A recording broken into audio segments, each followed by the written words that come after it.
The battle is actually in your head. What's in your head is weakness and laziness, and they're not attacking, they're sneaking around. They're poisoning the strength in your brain. If you just decide, I'm going to keep my word. If I say something, I'm going to do it regardless. Being more disciplined.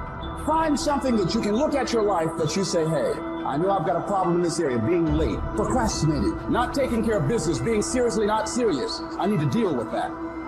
The system we live in and contribute to is designed to make the easiest things in life the most unprofitable. Our world is and always will be a constant battle between the life of ease and its momentary rewards and a life of discipline.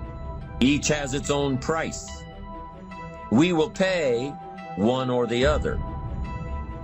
At the end of your feelings is nothing, but at the end of every principle is a promise.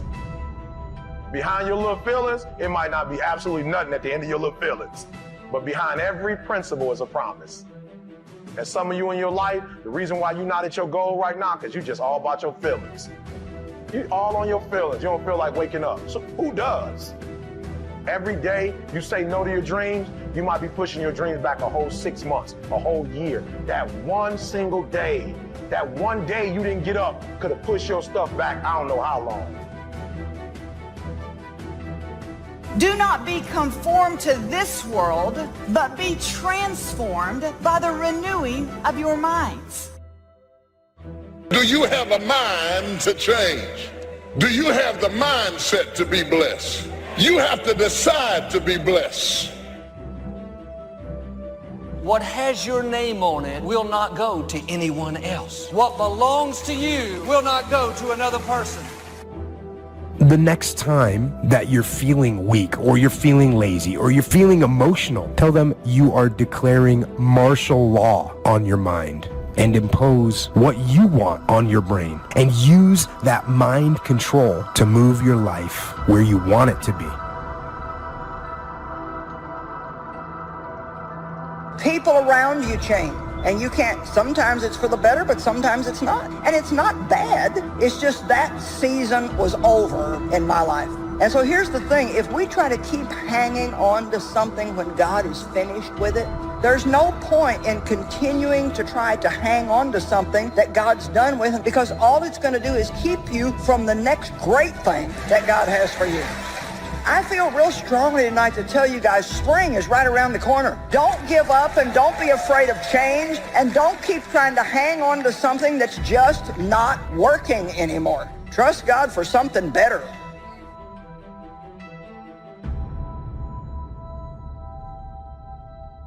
When you're absolutely certain that if I do this, it's going to get that result, and that result's going to change my life, you'll do it. When you think it absolutely is not going to work, you're never going to do it. The middle no man's land of maybe it'll work, maybe it won't, that's the piece that kills people. If it's a must for you, you got to make it work.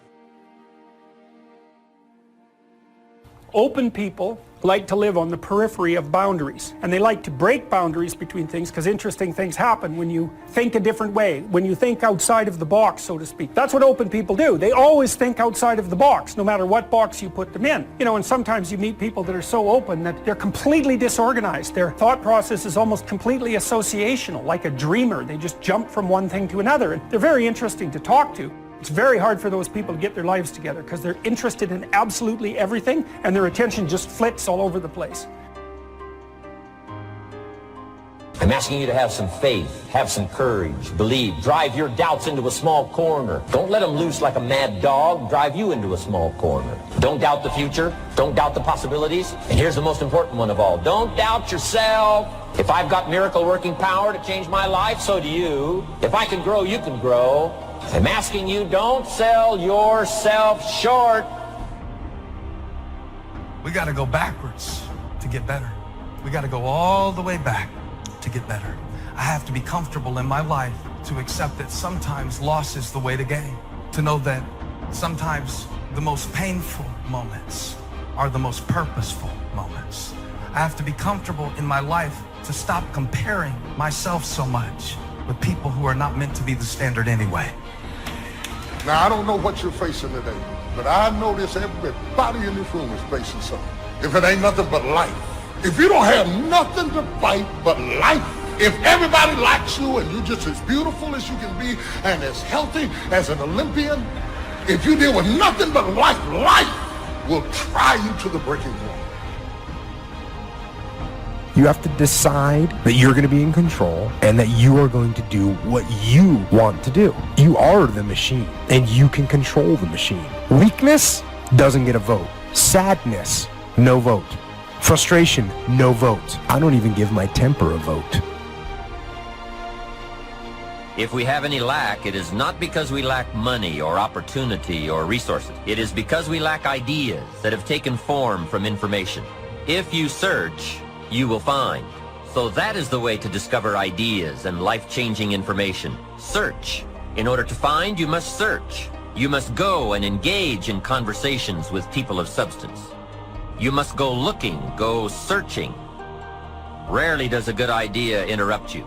And as you make a diligent search, you will find just the ideas you need. But I wonder, have you taken the time to think about, why am I doing this in the first place? Am I trying to prove something to someone who disrespected me 10 years ago, who isn't even paying attention to my life anymore? Why am I posting this? To impress people who follow me on social media that don't even really know me? What is my reason for doing what I'm doing? On the outside, people don't look broken. You don't see bruises and you don't see scratches and you don't see scrapes, and people don't walk around in a big cast, and so you can't tell with the naked eye. The problem is that there's a malfunction on the inside. So many times, depression, what it feels like is this, that I'm so afraid to share what's going on the inside because I'm afraid it might destroy you. So what I do is I bury it on the inside of myself only to destroy myself.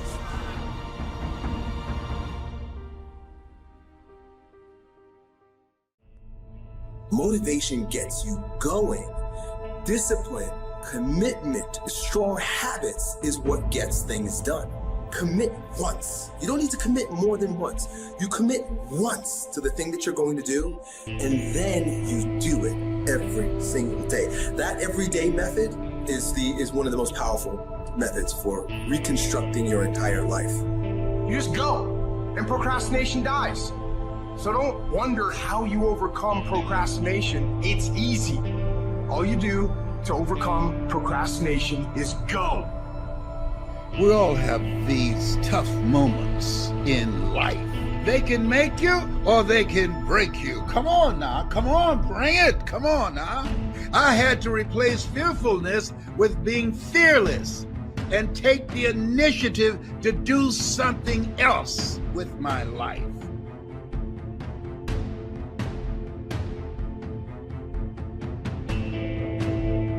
You are putting things off because in the short term, it's easier, it's more comfortable, it's more pleasurable to be distracted or to indulge yourself doing something else than it is to sit down and do the actual work to create the outputs that matter when they are needed.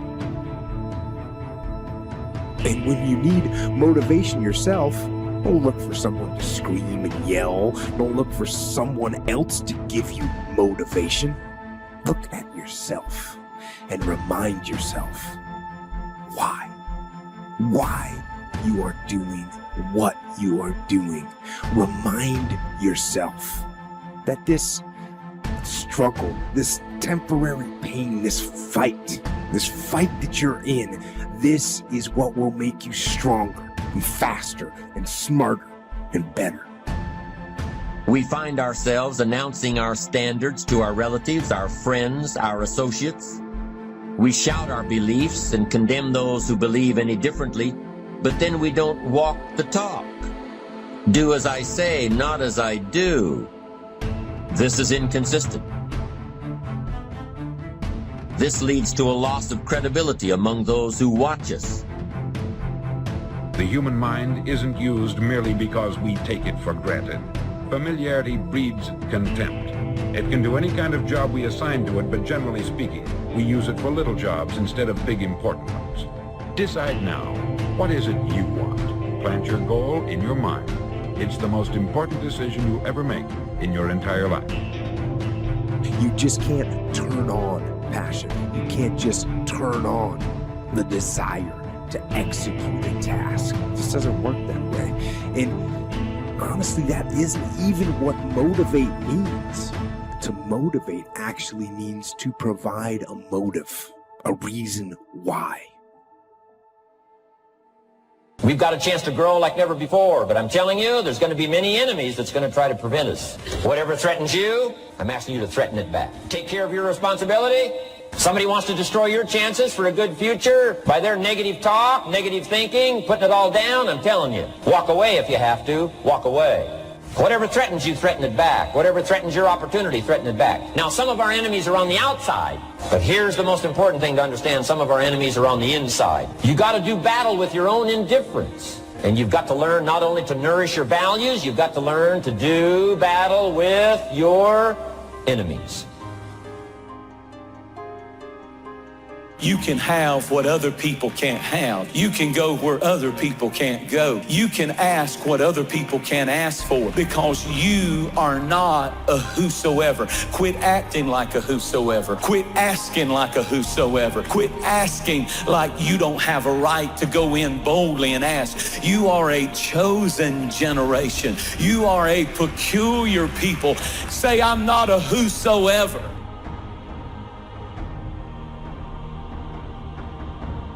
You have to learn how to shut your mind against strifeful thoughts. And as soon as they come, you need to say, this is going nowhere. I've been there, done that, and I'm going to change my mind, get in agreement with God, and let God take care of the situation. Our problems do not overshadow our purpose. Our weaknesses do not discount our work, and our deficiencies definitely do not delay our destiny. We have to learn how to work our weakness. You gotta work your weakness, because all of us to some degree have a thorn in our flesh. We all have gaps, we all have deficiencies, we've all made mistakes, we've all got these things that feel like a thorn in our flesh.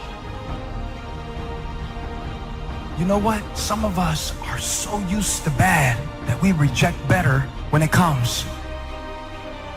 Sometimes God proves his love to us by what he's not letting us have. Doesn't mean that it's never going to happen. We just have to spend more time in the weight room, growing, developing, learning to forgive, learning to keep a good attitude when things aren't going our way. The sooner we pass these tests, the sooner God will release what belongs to us. No matter what comes against us, we will make it through. It doesn't mean it's going to be easy. That doesn't mean there's going to be no pain involved. But truly, we can do all things. Yes, you can make it through whatever you're going through right now. You can get so strong in spirit that you can be going through really, really difficult things, and while you are, you're still reaching out and helping other people, and they don't even know what you're going through. I'm not in this by myself. I'm not in this thing by myself. You are not alone in the battle. You're not alone in the struggle. That God has a strategy, and when it's all over, you're going to see that even though you couldn't see him, he was there all the time. People can change their standard by getting around where it's better. People can change their standard by getting associated with what's true, like the bills they got to solve, the problems they got to do it. Or they can do it because they're excited, because it's something new they want to take on. Everyone's different, but they got to find the why, and they got to come up with some daily rituals to get them going, and just do a step at a time. That's where you get momentum.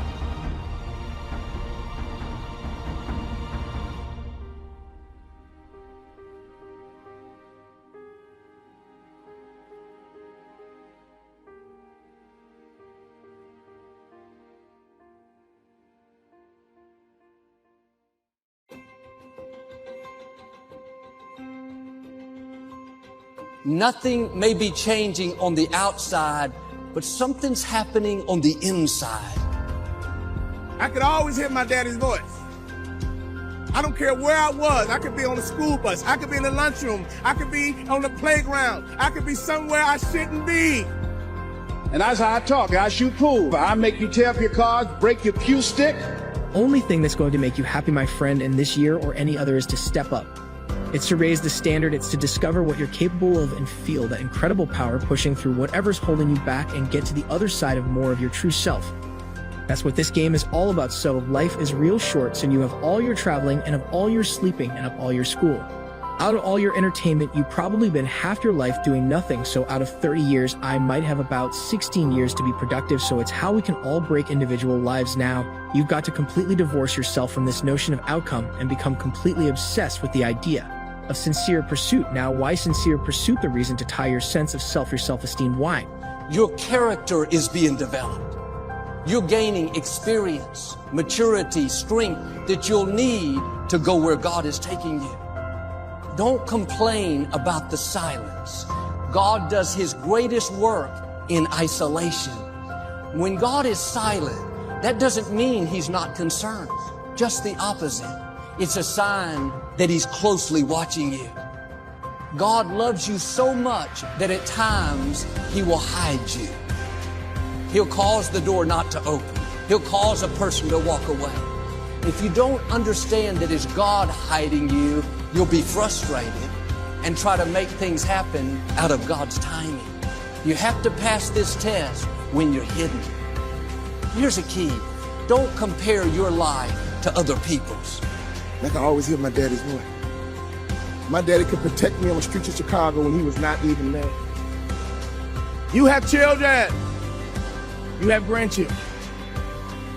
Make sure they can always hear your voice. But most importantly in business, whose voice are you listening to? When it comes to franchising, whose voice are you listening to? When it comes to same-day sales, whose voice are you listening to? When it comes down to hiring the right Cassie, whose voice are you listening to? When it comes down to being successful in franchising, whose voice are you listening to? My wife and I are former franchisees. That's why I'm a no-brainer to speak at franchise conferences, because every franchise system has typically 2 groups at the conference. They're further along. They don't have the challenges you do. God's purpose for your life is not the same as theirs. Stay focused on your calling. You may have big dreams, but nobody is noticing you.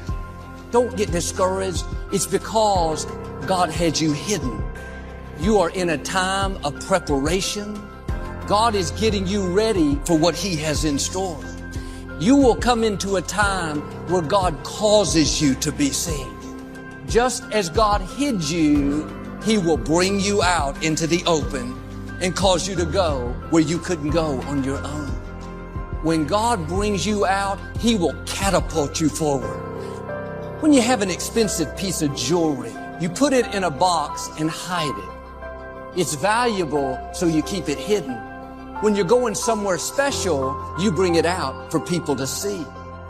The reason you're hidden is because you're extremely valuable. You have the one group that buys in, and they're in the corner talking about how can we execute, how can we improve same-day sales. Wow, you're doing good, I'm doing good, let's keep working together. What can we do to improve the brand? We're at the conference, let's buy in. There's always another group over in the other corner. Like, yeah, man, corporate. Yeah, corporate. Corporate's always trying to sell us something. I know. They're just trying to make money. All that stuff they're talking about, you gonna do it? Nope, me either. So every system, trust me, has 2 different groups at the conference. The group that buys in, and the group that's rebels and rebels. But here's another rhetorical question for you. What group are you with? You really have to work hard for a set of skills that matter to you. A fool never learns. A smart man learns from his mistakes. A wise man learns from the mistakes of others. So you've got to completely divorce yourself from this notion of outcome and become completely obsessed with the idea of sincere pursuit. And so when you look at the night sky and that sense of awe grips you and calls something out of you right to respond to, your encounter with the infinite, even your encounter with mortality, your encounter with finitude and limitation, all of that. In relationship to the internet, that sense of awe is also the calling forth of something out of you that can respond to the challenge of that infinite. Well, that's the microcosm within. No, it's a reflection of the structure of the cosmos itself. That's the divine ideal. Because I talk a lot of trash. I'll throw you off. You've never been to Boston. I'll take you there. So I learned how to signify and talk trash, all right? So I make a living talking trash to AT&T. I make more in 1 hour than 90% of the American public earn working for a whole year doing what I love to do. That I've developed my talent. You want to master your talent. Find out what it is that you love to do. I love to talk. Scripture is another key that says to us what we need to do to begin to develop ourselves. Luke 12:34, where your treasure is, there will your heart be also. So what do you love to do? And then explore ways in which you can earn a living doing that. Cooking, writing, painting, working with numbers, working with people. The other thing is, not only must you have knowledge, talent, some skill. See, at the gym, you never think, oh, I'm going through some pain and discomfort. This must be a sign I shouldn't be at the gym. You'd never think that. You have to break it down, suffer and sacrifice for it to grow. When you need motivation yourself, don't look for someone to scream and yell. Don't look for someone else to give you motivation. Look at yourself and remind yourself why you are doing what you are doing. This temporary pain, this fight, this is what will make you stronger. That's the key word, discipline. Self-discipline. Consistent self-discipline. It doesn't really matter how smart you are or how much you know if you don't use it. Better than knowledge is applied knowledge. I'll never be rich you what you want the moment. You change the frequency that your tower emits, different things come back to you. If you change your attitude, you change your altitude. Most of us go through life pretending. Pretending that we're satisfied where we are, pretending that everything's okay, pretending that we don't have any special goals or ambitions or desires. When really deep down inside we do really want more, because you have to judge a tree by the fruit it bears, not the fruit that it talks about. See, a lot of people pretend that they want more out of life, but all you have to do is watch their actions. But the other thing that's important, faith to act on whatever your dream is. See, if you don't believe in yourself, how many people you know that have a lot of talent, a lot of abilities, but they don't believe in themselves? Raise your hands. See, that faith is very important. So the faith to act on those dreams, those desires. Here's scripture that I like very much. Commit thy works unto the Lord, and thy thoughts shall be established. Commit means to carry into action deliberately. Commit means to make it happen no matter what. Commitment is the difference between next time you have bacon and eggs. The chicken was involved. The pig was committed. He had to give it all up. That's going to take a minute to sink in. No, all right? See, when you make a commitment, I'm going to become wealthy. When you make it important. And once we've applied our knowledge, we must study the results of that process. Get the clutter out. Start letting some of this junk go to make some room for something else. Do that with people. There's some people who's cluttering up your life.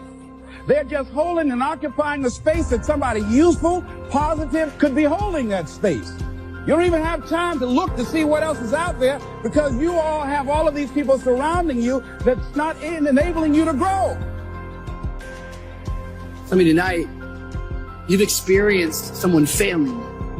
Maybe your mom was never there. Maybe it was a boyfriend who promised you the world but took off. Before you know it, what happens is these failures are holding us back from getting into our future. And these bad relationships are blinding us from all of the good potential relationships. I will try 100 times to get up, and if I fail 100 times. If I fail and I give up, do you think that I'm ever going to get up? No. But if I fail, I try again and again and again for as long as I try. There's always that chance of getting up, and it's not the end until you've given up. You have to start living your life in expectation. You've got to start expecting great things to happen for you. In order for it to happen, if you live your life in expectations, that's what happens to you. If you live your life in despair, that's what happens to you. Disengage your sense of self, your sense of self-worth from achievement. Once you are wholly focused on sincere pursuit, everything changes.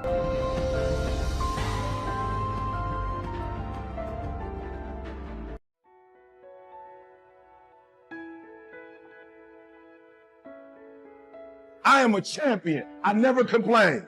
You are a champion. There's nothing to complain about. If you want to do some real complaining, let's complain in front of the guru and let's fix it. And if we don't plan on fixing it, let's not talk about it. One thing I know about life is a guarantee. Change is inevitable.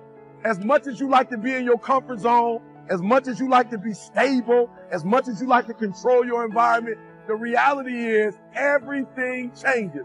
If you're doing real good, at some point, something bad's going to happen in your life.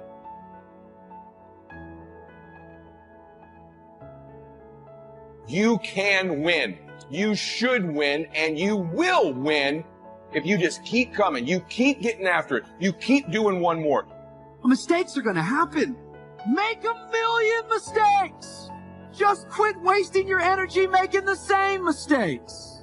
You have to make a decision that I will learn from this thing. Every experience is my education. So the good experiences and the bad experiences, I'm going to learn from that, and I'm going to discover the opportunity for me to grow and for me to get better. Look, life is going to throw some serious blows. It's going to throw you some serious obstacles. You have to learn to turn and look at every obstacle as an opportunity.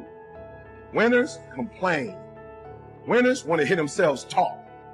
Champions do not complain. Why? Because they're focusing on what they said they want to do. This is evidence that your mind is powerful. You'll find that athletes like Roger Bannister, they would visualize themselves having success. And so you'll find the great athletes, they don't just do physical training, they mentally train themselves to see the result in advance. So in this lesson, what I want you to do is practice the art of visualization. I want you to imagine the perfect day. What would a limitless day be like for you from the moment you get up to when you go to bed? Because if you could see it here, you could create it out here. Because what you vividly imagine, you're rehearsing. One of the challenges is a lot of people use their visualization to get the results they don't want in life.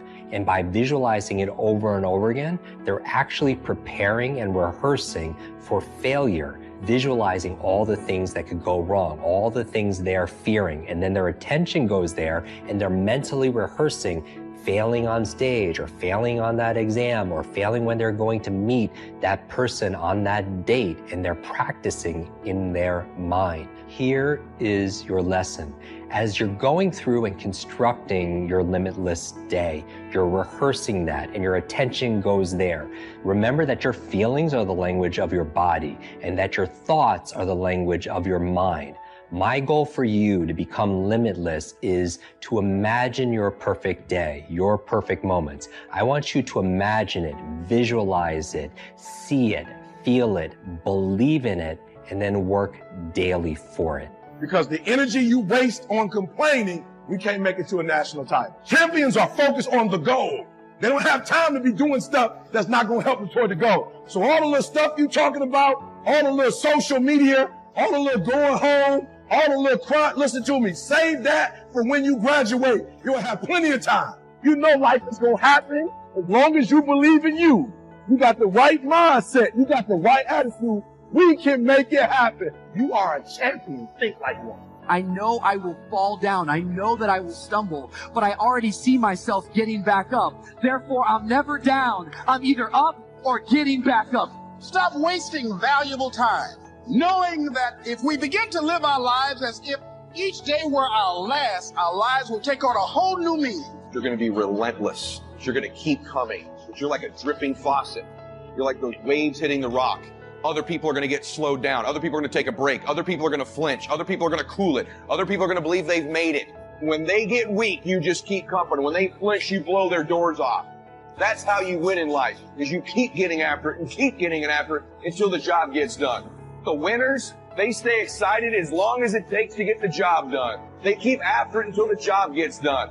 They never stop. They're always after it. And that's where their strength comes from. That's where their confidence comes from. It might not be a year or 2 years or 3 years, but you're going to stay excited and you're going to keep doing one more until the job gets done. You can always go 11 instead of 10. You can always make the next phone call. Always do one more meeting. Always do one more. Always, always, always.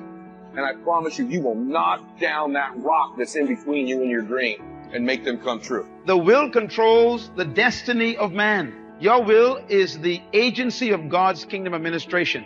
When God established His kingdom on earth, He wanted it to be administrated through your will. The problem is your will is yours. The most dangerous gift God ever gave man was a will. And the most precious gift God ever gave man was a will. It's dangerous and it's precious. It's precious because God gave you the same power that He possesses, the power of a will. But it's dangerous because you also have the ability to choose against God. That's how dangerous a will is. God intended to use the will of man to fulfill His will on earth. So God wanted you to use your will for His will. The only problem is a will gives you the power to choose, even against the will of the one who gave you the will. I want you to follow this thinking now. Number 3, the seat of the will is the conscious and the subconscious mind. That's where the will lives. It lives in the heart. Your heart is your subconscious mind, and your subconscious mind is the seat of control for your life. Then you got two minds, in case you don't know. You got a conscious mind and a subconscious mind. Sub means below.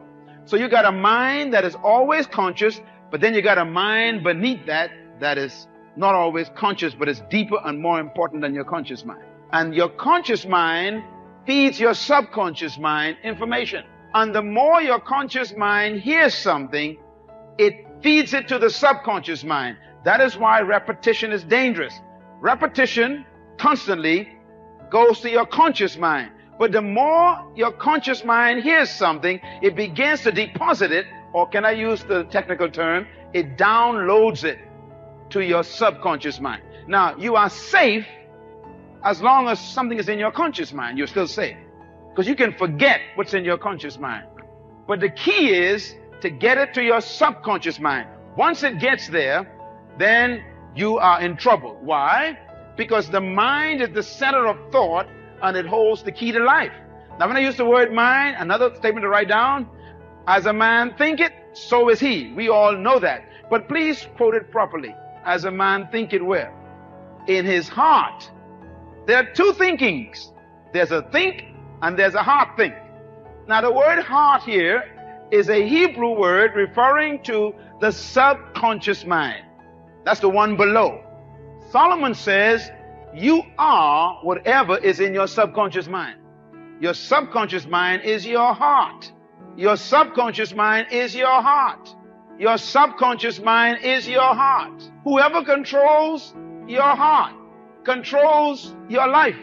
Whoever can get enough information into your subconscious mind will control you. Because as a man thinketh in his heart, that's the man. So if you want to control the man, all you've got to do is control his heart. And how do you control his heart? First, you work on the conscious mind first, and you keep repeating until the conscious mind deposits it in the heart. And now you're in trouble. That is why some of you are having problems with battles of things you're trying to change and you can't change them. Old habits that you were keeping for the last 20 years, and now you want to change, and it's tough to change. Young people, that is why God tells you to stay away from evil things.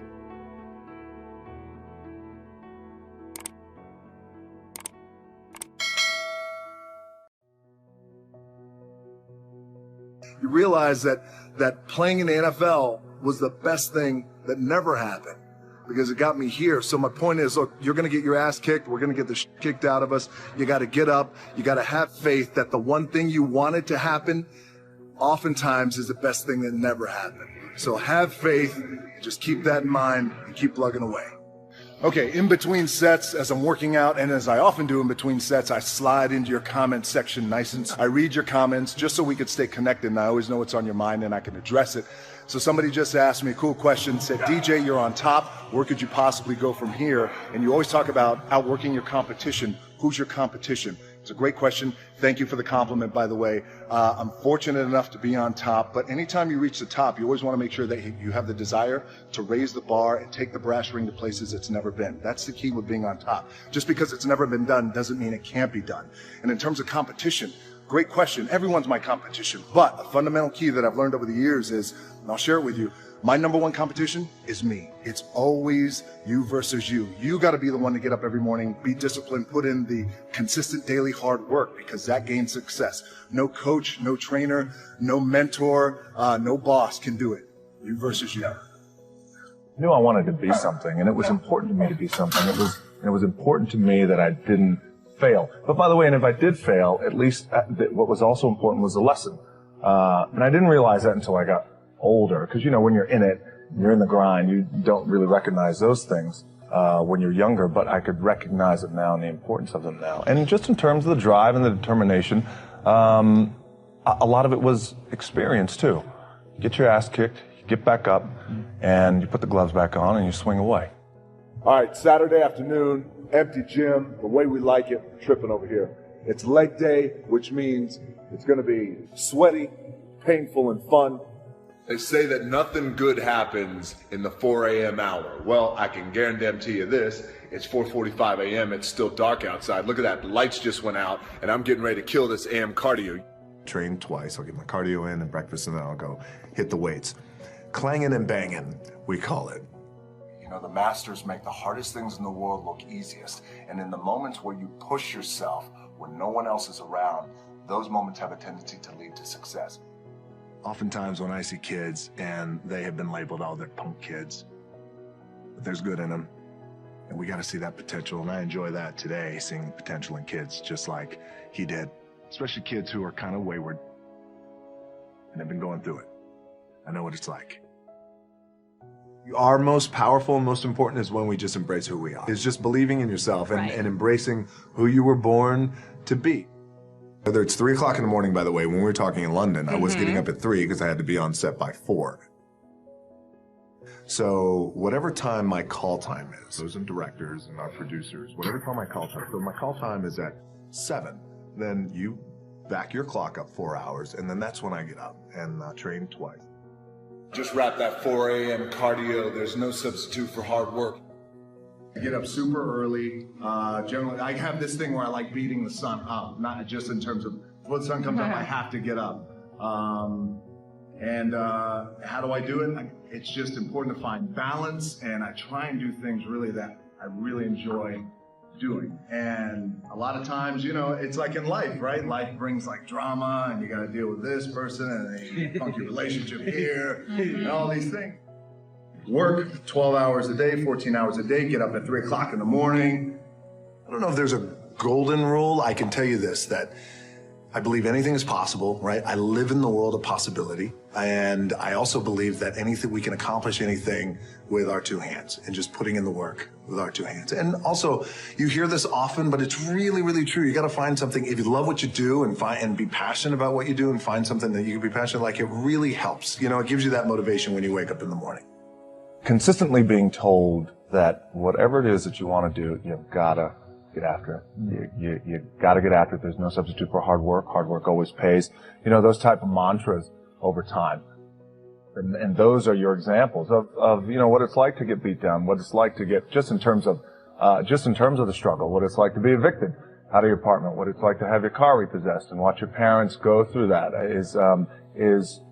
think is defining as a kid. You know, I grew up, there was a period of time where I was making a lot of mistakes, David. I was getting arrested multiple times. By the time I was 16, I was arrested maybe 7 or 8 times, fighting theft, doing a lot of things that I shouldn't have been doing. I was really lucky that I had a couple of people who, along with my parents, who saw the potential in me even when I didn't see the potential in me. And it wasn't until I got older, had a little bit of luck, a little bit of success, that I started to understand the value and the power of someone giving back. I go back to my coach. What do I need to do to play in the NBA? The list got shorter. The next year we went all the way to the Elite 8. We were 1 shot away from the Final 4, and I was the top 6 man in the country. I carved out a niche. And that's what impact players do. They make their community better. They make their city better. They make their town better. They make realtors better. Be an impact player, and anyone in your life, if they need a shark, you become their shark. All I had to do was have 1 good year, and I'll walk right into the NBA. My senior year, everything lines up. But the first game of my senior year, I break my foot. I come back in 6 weeks, and I break my foot a second time. In my mind, my college career was over, and my NBA dreams were dead. I averaged 7 points a game. I got offered a $75,000 job because one of our season ticket holders liked me. Right before I took the job, my daddy called me on the phone.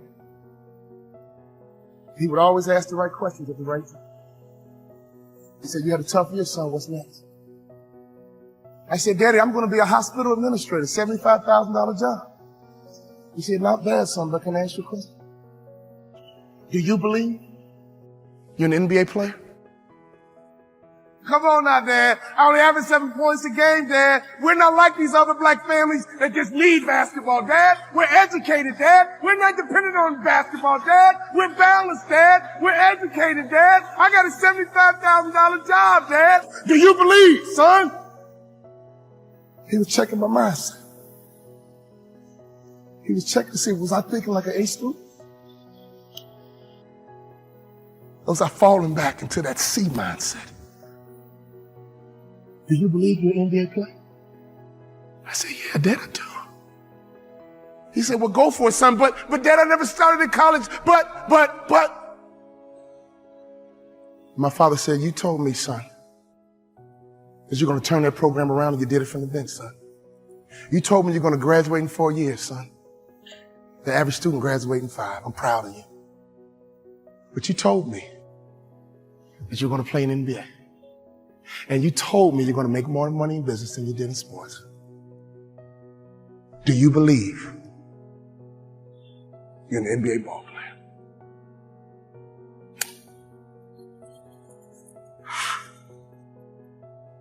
I do, Daddy. Go for it, son. Go for it.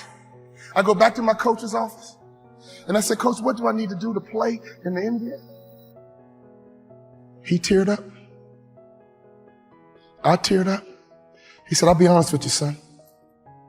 When I recruited you, I heard you was a mama's boy. But you're not. In fact, you're one of the toughest players I've ever had. I'm a Hall of Fame motivational speaker. I go all over the world running my mouth. But he gave me the greatest compliment I've ever received. He said, you're just like your daddy. And I was a suckerfish. But that moment was my opportunity to turn into a shark myself. If you hang around sharks long enough, it will transform your mindset. And I promise you, you will be like a shark. You will think like a shark. And you can't go backwards. And if you stop swimming, you will die. Brian Buffini, he can't go backwards. And if he stops swimming, he will die. So ladies and gentlemen, you're connected to the right shark. All you need to do is be a good suckerfish. Success is all around you. Just pay attention. Every time you leave a business meeting, consciously and subconsciously, that person keeps reaching you. Are you likable? Do you brighten up a room when you enter, or do you brighten up a room when you leave? Are you good with people? And don't you ever be a seraph parasite, which means don't you ever come to this conference and go back home and do nothing. And then claim, oh, well, I tried it and it didn't work. No. My college basketball coach said, son, I think you should be a motivational speaker. I said, Coach, I can talk the rest of my life. What do I need to do to play in the NBA? He said, if you do those two things, you'll play in the NBA. You got to better shoot the three-point shot with range. And you got to lose about 15 pounds because you don't pass the eyeball test. When I talk about the eyeball test, I'm not talking about you, I'm talking about me. He says the NBA thinks you're a football player trying to play basketball. You got to lose weight to change the perception. I lost 15 pounds. And I became the first ever undrafted rookie free agent in the history of the NBA to start opening night.